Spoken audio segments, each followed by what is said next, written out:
Muy bienvenido, David. ¿Cómo ves este cambio de Shumolpili? Muchas gracias, buenas tardes. Pues es un momento muy, muy importante y muy interesante que estamos viviendo, pues obviamente a nivel país por nuestras tradiciones, pues por nuestro origen ancestral,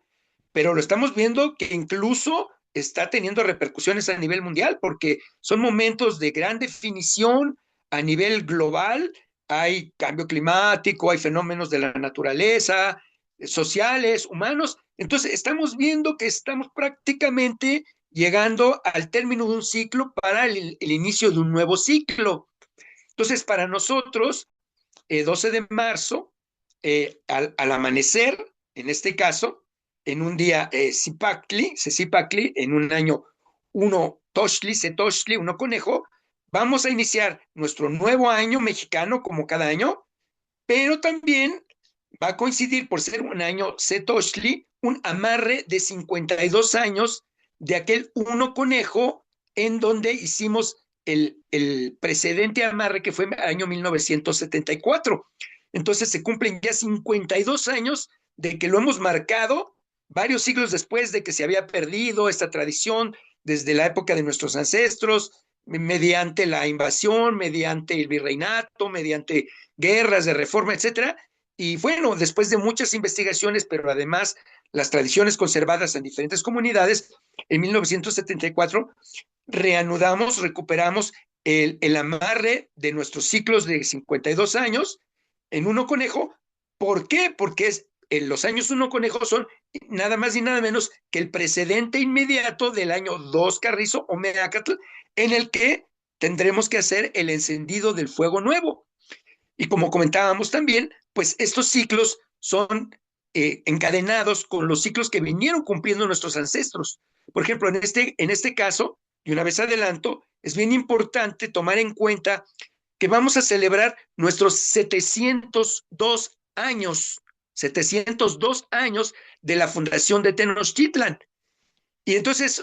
todos dirán, y bueno, ¿y por qué 702 y no 700 como ya lo realizamos el año pasado, antepasado, junto con el gobierno y con todo esto? Bueno, como les explicamos muchas veces, porque los ciclos de 100 años, 200 años, bicentenario, 500, 700, son ciclos, pero con el sistema de conteo europeo que llegó con el invasor.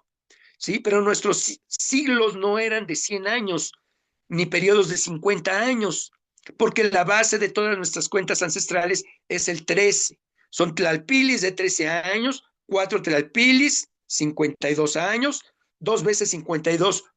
una huehuetilistli, una ancianidad, que son 104 años, y así integrando periodos de 260 años, de 520, que es como si fuera un 52 grandote, o de 1040, que sería nuestro milenio, y que sería como una huehuetilistri grande.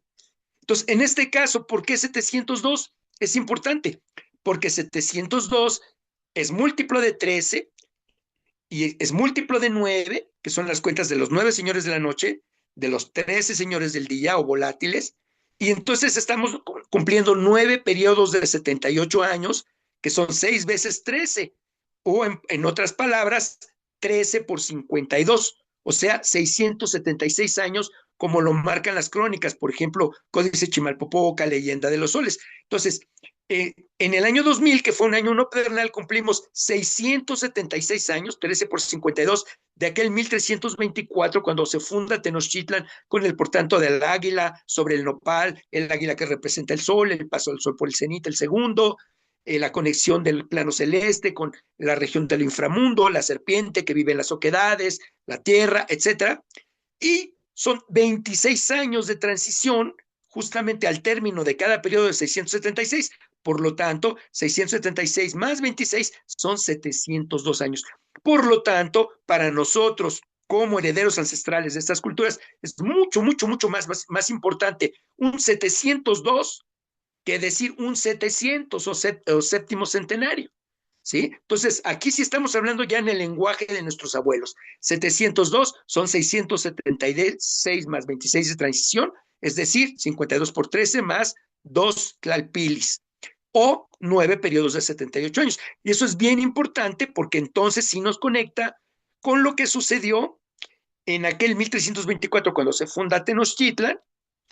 y que se consolida en el 1325 dos casas cuando se construye el primer templo de Huitzilopochtli y se da por consolidada y fundada la ciudad para iniciar el linaje de los gobernantes, primero con la señora Ilancueyet y después con el venerable Acamapichtli, y de ahí todo el linaje hasta Tizoc, hasta Izcoatl, Moctezuma Huicamina, Xocoyotzin, hasta nuestro venerable joven abuelo Cuauhtémoc, el último Tlactoani, que cerró el ciclo justamente y ya con la invasión encima, en el día unos serpientes secó a Ventena Tlazochimaco, año de Yeicali, que fue 1521. Entonces, por eso, ahí está sintetizada nuestra historia, toda nuestra memoria, no hemos perdido la sincronicidad de los ciclos, que no es otra cosa más que la armonía con la naturaleza, es decir, los momentos en que el sol pasa por el cenit y los cuerpos no proyectan sombra, específicamente en la latitud de Tenochtitlan, la relación que tienen estos momentos tan importantes con los momentos del recorrido solar, que son solsticio de verano el 21 de junio, solsticio de invierno el 21 de diciembre, los alineamientos del Templo Mayor, por ejemplo, el 5 de octubre, el 4 de abril, o sea, todos los alineamientos arqueoastronómicos que nos marcan nuestras venerables estructuras.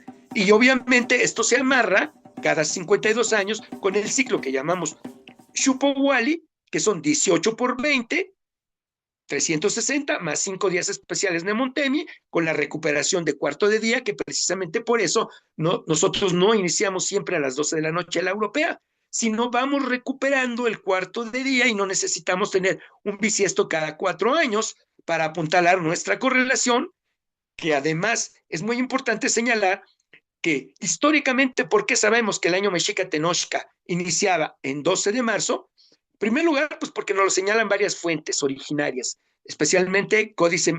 Magliabechi, el Códice Iztlizóchitl, algunos cronistas muy tempranos como Motolinía, otros que retomaron esas mismas crónicas posteriormente como Carlos de Sigüenza y Góngora, pero además la prueba más importante, o sea, la prueba del añejo de por qué inicia ahí el año con el Cecipacli, es porque si nosotros tenemos por segura la fuente que se corrobora con por lo menos 27 fuentes, tanto de cronistas de origen indígena como Chimalpain Cuauhtlahuanitzin, como Alvarado Tezosomo, como Fernando de Alba Iztlizóchitl, con todas las cronistas ya con el invasor castellano encima, que es Bernal Díaz del Castillo, Hernán Cortés, cartas de relación, etcétera, etcétera. Entonces todo coincide en que el día de la capitulación o cierre de ciclo, algunos le llaman la caída de México Tenochtitlan, que fue el 13 de agosto, fecha juliana, que cuando lo pasamos al calendario gregoriano por la diferencia de 10 días es el 23 de agosto de 1521, y que su correspondencia es siempre a un día Secoatl, uno serpiente, veintena Tlazochimaco, como nos lo marcan las fuentes, por ejemplo, Anales de Tlatelolco, etcétera, y un año Yeicali, tres casa. Entonces ubicamos ese 23 de agosto ya en fecha gregoriana de 1521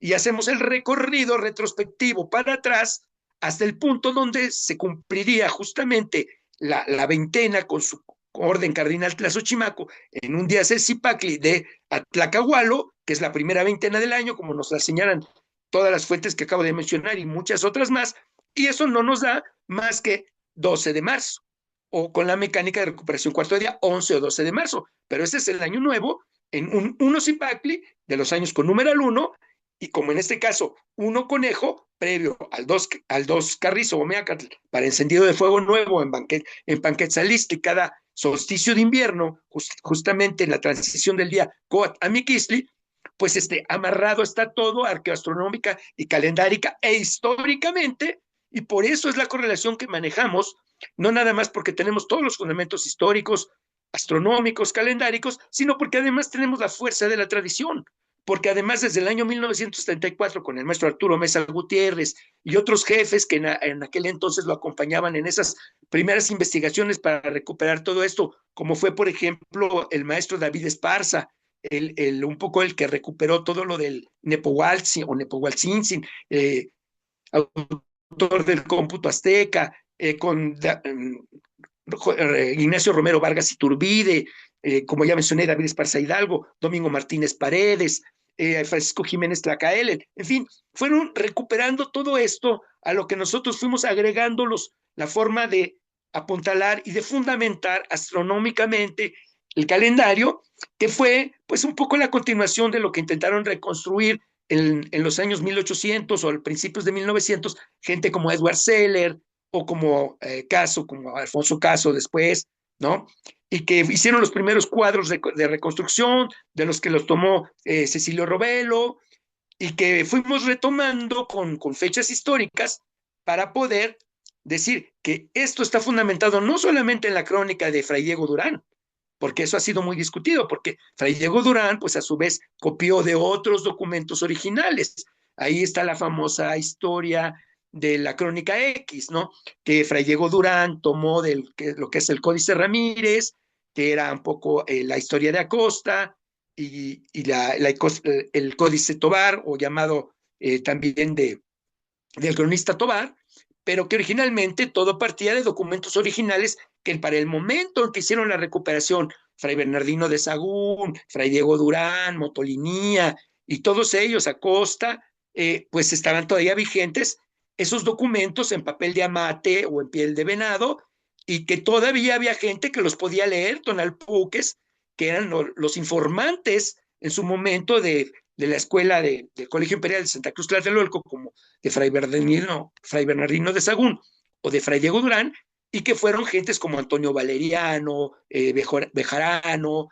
Martín Toshli, etcétera, y que todavía pues eran los últimos que tenían todo el conocimiento de la mecánica calendárica, de los inicios de los años, de los amarres de los tlalpilis y de los momentos para los encendidos de fuego nuevo cada 52 años que nos van dando las huehuetilistlis, y los grandes periodos, como los que acabo de mencionar, 676 años, más 26, 702, así, hasta llegar a lo que sería nuestro milenio, el gran periodo de 1040 años, y que es muy importante porque en 1040 años pues entran justamente los periodos de 5260, como es lo mismo que sucede con los días en una huehuetilistli. Entonces, en 1040 años, pues a su vez se van a integrar varios periodos que nos cierran 5200 años, que ya son las eras, lo que señala nuestra venerable Piedra de los Soles o Tonalmachotl, en donde está, y hubo el sol de Jaguar, y luego vino el sol de viento, y luego vino el sol de agua, y llovió fuego, y se activaron los volcanes, y llovió muchísimo durante mucho tiempo,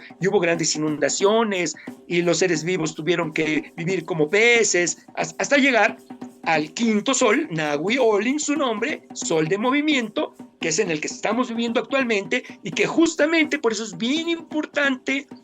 este ciclo de 52 años que vamos a iniciar el jueves, porque estos son los últimos 52 años que vamos a vivir del periodo que llamamos quinto sol,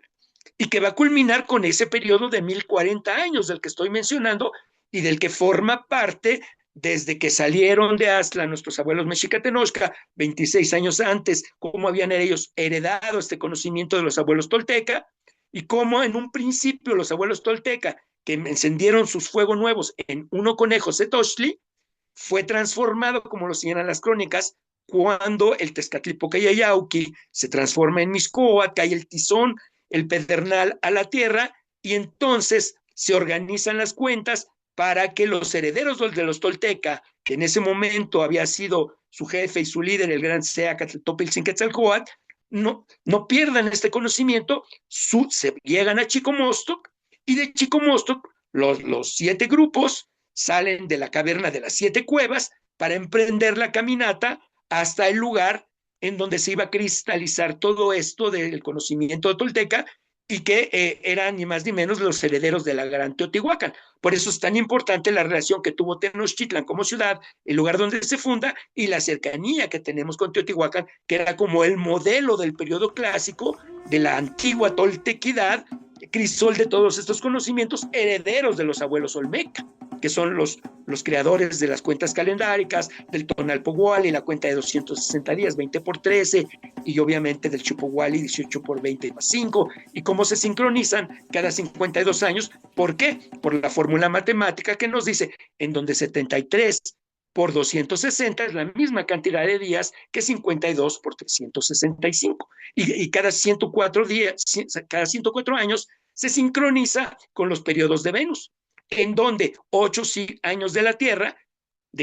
son iguales 8 por 365 son iguales a 5 periodos de Venus de 584 días, que es ni más ni menos la revolución sinódica de Venus. Entonces, por eso, esa es la prueba que nos dice que cuando se cumplen 65 revoluciones sinódicas de Venus, se cumplen a su vez una huevo estilistli, que son 2 veces 52 años, que va amarrada con los tonalpohualis, 73 tonalpohualis por 260. Sí, estamos viviendo un momento verdaderamente trascendental y obviamente pues es el inicio del año el jueves al amanecer, pero 16 días después vamos a tener la fecha en Nahui-Olin, el 28 de marzo, de la que vamos a estar muy pendientes con los compañeros en las ceremonias y todo esto, porque estamos entrando ya de lleno a este amarre de cuentas de uno conejo y como bien lo decíamos, ya el camino previo a prepararnos para el encendido del fuego nuevo, del que se va a hablar mucho en el 2027 y que es bien importante entender que esa ceremonia se deberá de hacer en Panquetzalistli el día del solsticio de invierno. ¿De acuerdo? Muchísimas gracias, David Guzcano, y pues vamos a seguir pues desarrollando, estudiando tantas cosas que hay por delante. Un abrazo. Claro, un abrazo y están invitados a Tlatelolco y con otros compañeros al Zócalo con Tenochtitlan Vive, Tlazocamati, Huelmía o Meteotl. Oh.